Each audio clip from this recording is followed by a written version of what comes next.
Welcome back, everybody, to another awesome and amazing episode of the Aviation Mentors podcast. Thanks so much for joining us today.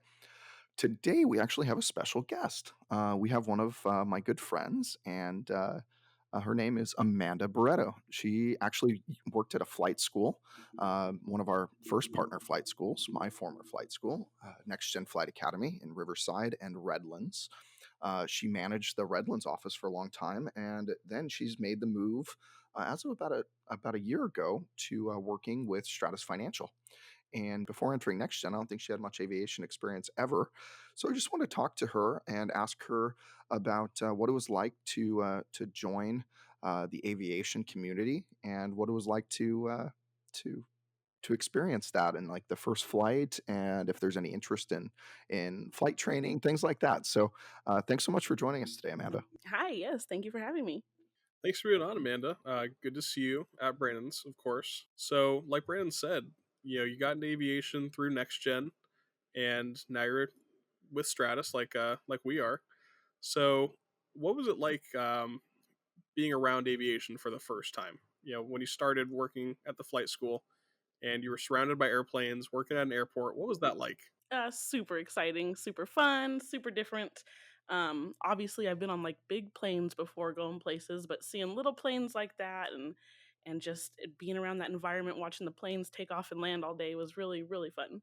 I can imagine it was. Yeah, that's super exciting, fun times. Was I the one who took you up on your first plane ride, or did somebody else? No, actually, Tamor did. Really? Tamor did? Yes. Did I ever take you flying? No, sir, you have not. Ooh, now I'm in And I was trouble. promised, I think, the pen floating in the air. Oh yeah, I was gonna do zero G with her. I told her I was gonna do that one day. I guess maybe we can do that Someday. someday for sure. So also, once you finally you first got started at Next Gen, you didn't have any experience in aviation whatsoever. What was kind of the most kind of mind-boggling part or like surprising part about the aviation community that you figured out? Honestly, just how quick they can get in a plane and just start flying and learning. Um, it's a hands-on experience, and just you really couldn't think that just anyone could do it, but you really can if you just put in that hard work, dedication, lots of studying, obviously. But it was really neat to just see the people go in there and fly for the first time. They get really excited, and it was really neat. And seeing those students that are going from absolutely no experience, and you were there for a while, so you've seen their growth.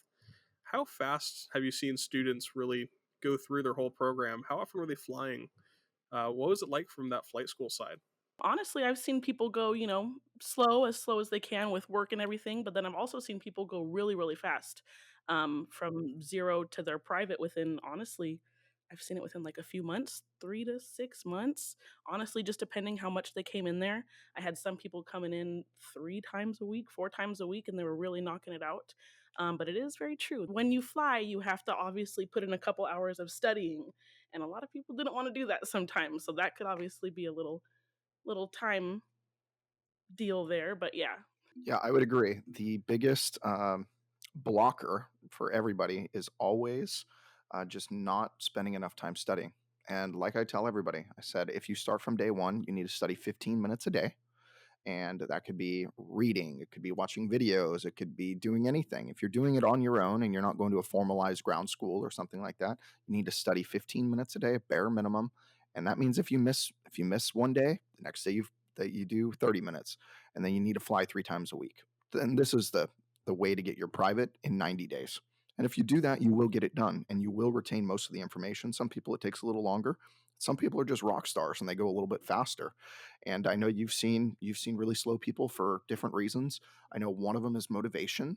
Sometimes there's other factors in your life that slow you down, such as family or work. And I think the biggest one is obviously money, because people don't necessarily have the money. But there is a solution for that, and that solution is, who do you work for? Stratus Financial.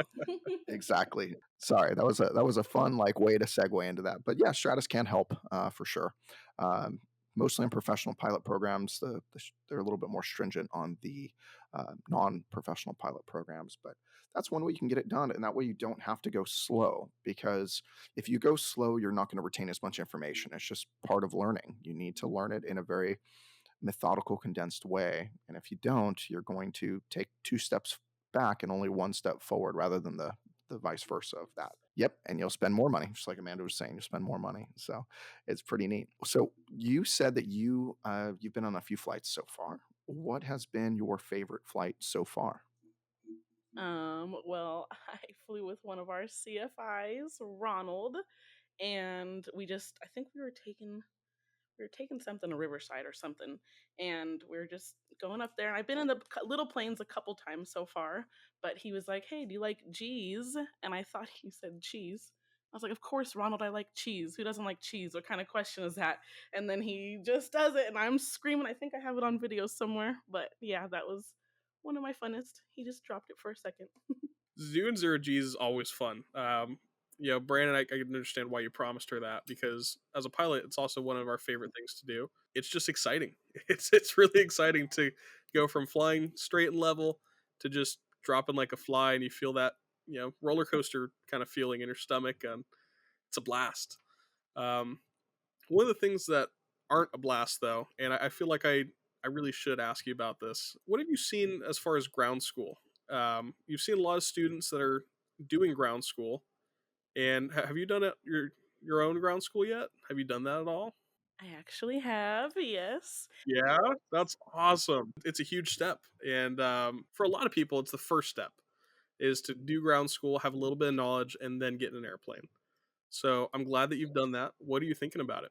It's a lot of work. I'm glad that I did ground school first, though, honestly, because I feel like just going up in the plane and just, talking about all this stuff, it's so much information to take in. Um, I felt like it was easier for me, just from my learning ways, is to do the school, learn it all, and then go fly. But there's people obviously that have done it vice versa. Um, but yeah, it was a lot of information. What do you think the most challenging part about ground school is? I know that I've done ground school. I mean, I obviously did ground school when I was learning. A matter of fact, right behind us, there's a notebook. There, see this notebook that's green, Amanda, on the ground right there? Want to grab that? I cleaned out one of my offices the other day, and this notebook says aviation notes with my writing on it. And I couldn't believe I found this. But these were my notes when I was learning to fly. I'm getting goosebumps even thinking about it. On here it says power off stall, and I'm learning how to do a power off stall. And I put on purpose for simulation. That's what I put, because I was so afraid of stalls. I was like, this is done On on purpose. purpose. This is on purpose. Let's see if it's true still. Power to 1500, carb heat on, flaps full, 10 degrees at a time, pull power to idle, pitch up like a flare, and stall, and then recover. Opposite inputs working 5 to 1, talking about the number of the order that I put. Pitch down, add power, carb cold, flaps up 10 degrees at a time, and heading, stay on the heading and maintain positive rate. That's what all my notes say. So pretty funny, huh? Dude, that is such a good find. I know, it was such a good find. I couldn't believe that I still had this. I also have 15 items for a check ride, special emphasis areas that are on here also, which are this was based on the PTS before they went to ACS, so they were really kind of going the special emphasis areas. But yeah, I mean, I had the decide model on here, the 3Ps on here. I even had the calculation to determine CG and moment, uh, and of course, how would you move the 500-pound weight to make the airplane balance, which is still confusing for everybody. I wrote on here what part 61, 91, 830, and part 43 is. I mean, it was pretty awesome, actually. Oh, I was supposed to Google the 3Ps and the decide model. This is pretty interesting stuff. I wish you guys could see it. I mean, maybe you can, actually. And there's IFR notes in here too. Turn, time, tune, twist, throttle, talk. The 6 Ts. So this is fun stuff. And then there's some stuff in here that I wrote that I don't even understand it. Oh, and what is an NDB? Well, nobody trying to learn to fly right now has to learn what that is. I had to on my check ride, by the way, for instrument. So, and then I had I like this. This is fun. So, I need to know all the different fogs. Those are always interesting to know. I don't know why we need to know what kind of different fogs there are, uh, but I guess we do because it's in the ACS and it was in the PTS. But yeah, so there's lots of fun stuff before I go on too much of a tangent on my aviation notebook, which is kind of fun to look at now that it's several years later. But definitely, it's pretty hard to go through ground school. What was the most difficult thing in ground school for you? Just retaining all the information honestly, and then after just keeping, you have to keep, you learn like a section or whatever you're going to study that day with your class and everything. You got to test on that, remember that, and then go to the next. But then there was already so much information, I don't want to forget all the rest. And I feel like you definitely, even after you finish ground school, you got to keep studying constantly to just keep that information fresh in there. Yeah, I remember my own ground school, and it was just jamming it out until Brand told me, "Hey, you're taking the written on this day," because I was scared to take the written exam. Have you taken the written yet? No, not yet. Okay, I was scared. Also scared. Yes. I was scared too. It was not nearly as bad as I thought it was. I was definitely more prepared than I even needed to be. It was good level of preparedness, and I think we did the same ground school, so Yeah. I think you're definitely prepared. Yeah, nothing to worry about. Was there anything you didn't really pick up on right away, or didn't enjoy learning about, struggle with when you're doing your ground school?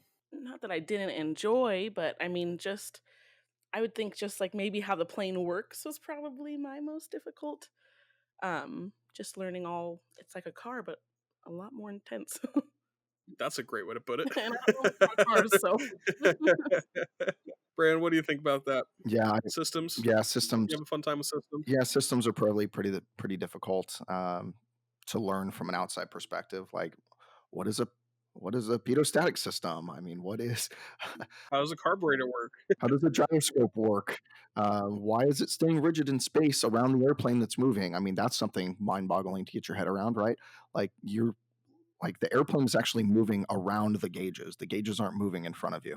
Think about that for a second. That's pretty mind-boggling. So, but this is pretty cool. I'm so happy that you happen to be at my house today working on Stratus boxes, and we're able to throw you into the ringer and the fire. Yeah, the sharks. The sharks. Welcome, Minnow. And be able to join us today. It's pretty neat to talk and hear some about of your journey, which is fantastic. So thanks so much for joining us today, Matt. I really appreciate that. of course. Thank you for having me. And the cool thing is that it's only the start of your journey. Once you start the flying portion of it, it's going to get so much more exciting than the ground portion has been. But that ground portion is essential. It's the knowledge that all the flying is going to be built on.